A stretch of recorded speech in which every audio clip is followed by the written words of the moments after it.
তো আসসালামু আলাইকুম গাইস, কি অবস্থা সবাই? তো অনেক দিন ধরে অনেকে কমেন্ট করতেছে কেন আমি ভিডিও দিতে পারতাছি না।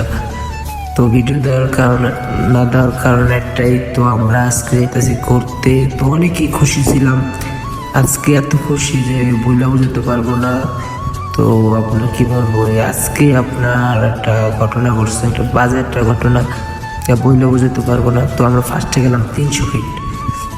তো 300 ফিট করতেছিলাম। তারপর আর কি আমার এক বন্ধু বললো যে যাই, চল বন্ধু আশুলিয়া যাই। তো আশুলিয়া, তারপর আমার মন চায় নাই যাইতে, তারপরও যে মানে অনেক রিকোয়েস্ট করছে, অনেক রিকোয়েস্ট করানোর কারণে তারপর গেলাম আশুলিয়া। তো আশুলিয়া যা যা ঘটলো তো তা আপনারা নিজের চোখে দেখেন। তো 300 ফিট থেকে এখনো বের হয়নি, 300 ফিট থেকে বের হয়ে যাবো আশুলিয়া। তো আসলে এই যে গেছি, এই যে রোডটা দেখতেছেন, এই রোডটা অ্যাক্সিডেন্ট করছি।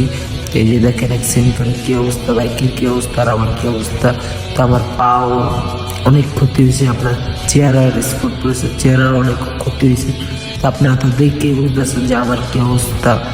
তো আমার একবারে বাজে অবস্থা। তো তার কারণে আপনাদের ভিডিও দিতে পারি নাই। তো অনেকেই কমেন্ট করেন যে ভাই ভিডিও দেন না ভাই। তো এই যে অ্যাক্সিডেন্ট করছি, তো এই অ্যাক্সিডেন্ট কারণে তো ভিডিও দিতে পারি নাই। তো আবার নিয়মিত ভিডিও দিব আবার সুস্থ হলে। তো সবাই আমাদের আগের মতো সাপোর্ট করেন।